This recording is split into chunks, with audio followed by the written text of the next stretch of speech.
सीकर जिले में पानी का लेवल लगातार गिरते जा रहा है।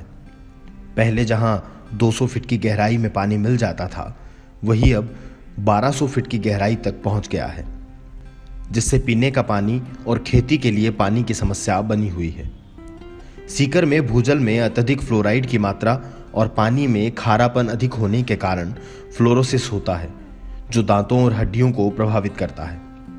दांतों में पीलापन, हड्डियों का गलना और फसलों का खराब होना जैसी समस्या बढ़ने लगी है, जिससे आम जनों में भय का माहौल है। आज उत्तम गुणवत्ता वाले पानी की कमी चिंता का कारण बनी हुई है। सीकर जिले के कई गांवों में महिलाएं सुबह 4 बजे उठती हैं और करीब 10 किलोमीटर तक का पैदल सफर करती हैं। सीकर के कीरों की ढाणी गांव में पानी की किल्लत के कारण बेटों की शादियां नहीं हो पा रही हैं। 500 से 700 रुपए एक टैंकर की कीमत एक परिवार को देना होता है सिर्फ पीने के पानी के लिए। वर्षा जल सुरक्षित होगा तो हमारा कल सुरक्षित होगा। जमनालाल कानीराम बजाज ट्रस्ट ने वर्षा जल संवर्धन का उपाय निकाला और उस पर कार्य किया। जल संकट को लेकर पूरा समुदाय चिंतित है, परंतु इस समस्या के हल के लिए कई स्तरों पर पूरी जिम्मेदारी और ईमानदारी के साथ एकीकृत प्रयास की आवश्यकता है। इसके लिए जमनालाल कानीराम बजाज ट्रस्ट ने लोगों के साथ गोष्ठियों का आयोजन किया। सभी की सहमति से निश्चित किया कि पीने के पानी हेतु वर्षा जल संग्रहण इकाई का निर्माण करवाने का प्रस्ताव है, जिससे पीने के शुद्ध जल की व्यवस्था घर पर ही उपलब्ध हो सके।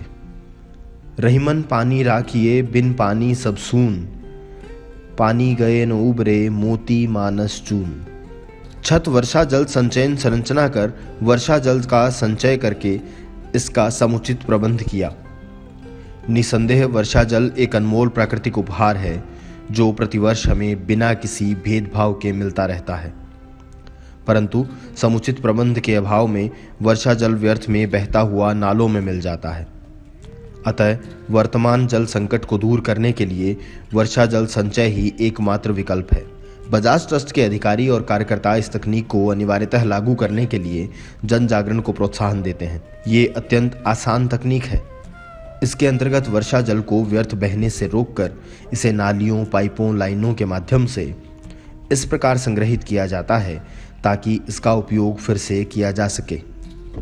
वर्षा के बाद इस पानी को उत्पादक कार्य के लिए उपयोग हेतु एकत्र करने की प्रक्रिया को वर्षा जल संग्रहण कहा जाता है। दूसरे शब्दों में आपकी छत पर गिर रहे वर्षा जल को सामान्य तरीके से एकत्र कर उसे शुद्ध बनाने के काम को वर्षा जल संग्रहण कहते हैं। यद्यपि शुद्ध और अच्छी गुणवत्ता वाला वर्षा जल शीघ्र ही बह जाता है, परंतु यदि इसे एकत्र किया जाए तो जल संकट पर नियंत्रण पाया जा सकता है। वर्तमान जल संकट को देखते हुए यही एकमात्र विकल्प बचा है जिसके द्वारा हम जल संकट का समाधान प्राप्त कर सकते हैं। सामान्यतः वर्षा जल शुद्ध जल होता है तथा इसका उपयोग पीने और खाना बनाने हेतु हम कर सकते हैं। अंतर्राष्ट्रीय जल संस्थान ने छत से प्राप्त होने वाले वर्षा जल को अन्य स्रोतों से प्राप्त होने वाले जल की तुलना में श्रेष्ठ बताया है। केमिकल लैब की रिपोर्ट के अनुसार ये जल हर तरह के घातक लवणों से मुक्त होता है। इसमें हानिकारक बैक्टीरिया भी नहीं होते हैं और इसका पीएच मान भी आदर्श 6.95 होता है। पीएच मान से ये पता चलता है कि पानी कितना प्राकृतिक और सामान्य है। एक बरसाती मौसम में छोटी छत से लगभग 1 लाख लीटर पानी जमीन के अंदर उतारा जा सकता है। इसके लिए सबसे पहले जमीन में 10 फुट चौड़ा और 10 फुट गहरा गड्ढा बनाना होता है। छत का पानी एक पाइप के जरिए इस गड्ढे में उतारा जाता है। एक फिल्टर चैम्बर का भी निर्माण किया जाता है। खुदाई के बाद इस गड्ढे में सबसे नीचे मोटे पत्थर यानी कंकड़, बीच में मध्यम आकार के पत्थर रोड़ी और सबसे ऊपर बारीक रेत या बजरी डाल दी जाती है। ये विधि पानी को छानने, फिल्टर करने की सबसे आसान विधि है। सीकर में जल स्तर नीचे चले जाने से पीने के लिए स्वच्छ पानी की कमी है। वर्षा अवधि के दौरान प्राप्त होने वाली वर्षा जल को टांके में संग्रहण कर स्वच्छ तथा रसायन मुक्त पानी पीने और घर के उपयोग में काम आता है।